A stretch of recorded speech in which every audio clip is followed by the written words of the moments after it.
Hello everyone, welcome my YouTube channel.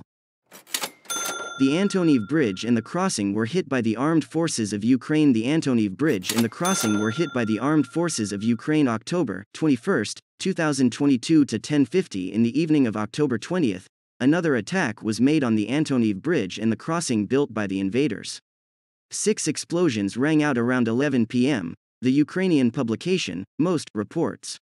The same information was disseminated by Russian mass media. The fact of the strikes on the bridge and the crossing over the Dnipro was confirmed in the morning of October 21, in the headquarters of the Ukrainian General Staff. Presumably, at the time of the attack, equipment and manpower of the Russian occupiers, who were being moved to the left bank of the Kherson region, were moving through the crossing. Shortly before the explosions, on October 19, the Antoniv Bridge and the crossing were inspected by the Crimean protégé of the Kremlin in Crimea, Sergei Aksyonov, and the deputy head of the administration of the President of Russian Federation, Sergei Kirienko. The occupiers have already started talking about the civilians killed in the attack by the armed forces of Ukraine. But, first, the Russians imposed a curfew in Kherson from 10 p.m. to 5 a.m., when civilians cannot move around the city. Secondly, the occupiers themselves spread the information that the crossing is open for civilians from 7 o'clock to 2000.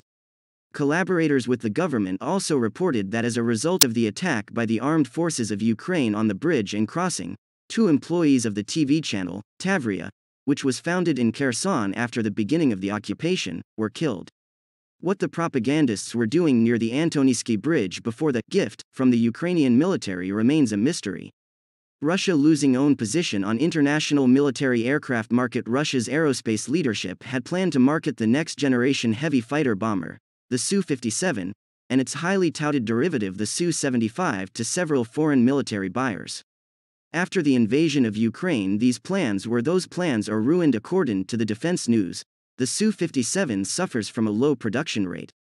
Export models are unlikely to be available until the end of the decade. As for the medium-weight Su-75, the so-called checkmate aircraft, it has been only realized in models and computer graphics. It's yet to have a single successful test flight.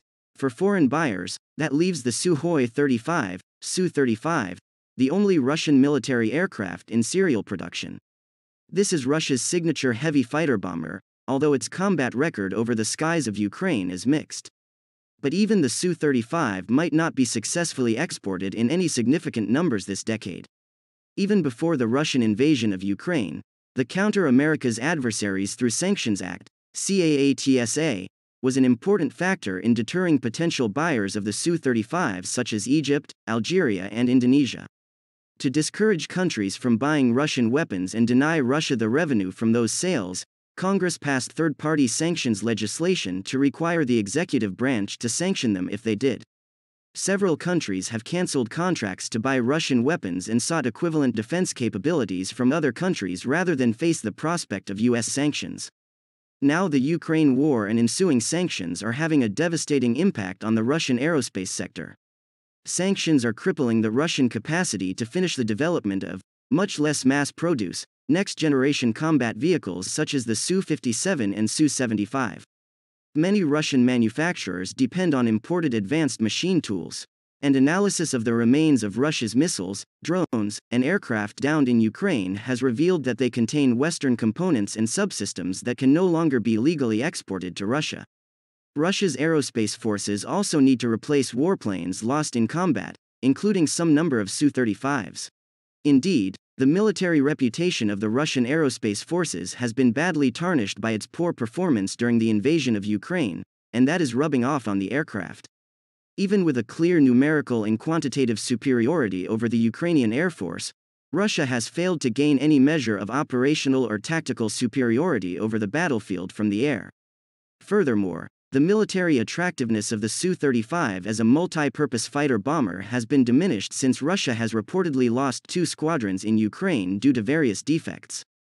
Both Ukrainian and Russian air forces have suffered fixed and rotary wing losses over a battlefield infested with a wide range of air defense capabilities. Less expensive systems like artillery, missiles, and drones have proven to be the more decisive weapons systems in the conflict.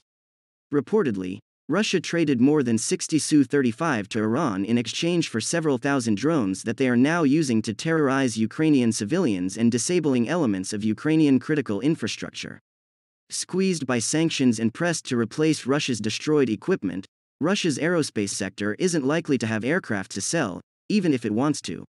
If purchasing countries start to change their minds and invest in drones and other less expensive precision-guided munitions, the market for Russian combat aircraft might start to rapidly decline.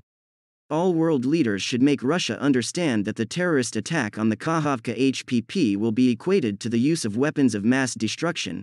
President of Ukrainian Army repelled the attacks of the Russian troops in Kharkiv, Luhansk, and Donetsk Oblast. Russian troops conducted a limited ground attack in northern Kharkiv Oblast. Russian forces continued ground attacks near Bakhmut and Avdiivka. Russian troops launched 10 missile and 18 airstrikes, carrying out more than 76 MLRS attacks. Russia hit Ukraine's energy infrastructure again. Explosions heard in Kyiv, air defense deployed in Brovary. The Russian troops continue to destroy Ukrainian cultural heritage in the temporarily occupied territories, loot museums, burn Ukrainian literature and textbooks printed in Ukrainian. Russia war commander admits Kherson situation, very difficult. Russia destroys warehouses with humanitarian aid during morning attack on Kharkiv. UN Commission has found an array of war crimes, violations of human rights, and international humanitarian law have been committed in Ukraine. Belarus continues to provide its territory and airspace to support the Russian invasion of Ukraine. Good day to everyone.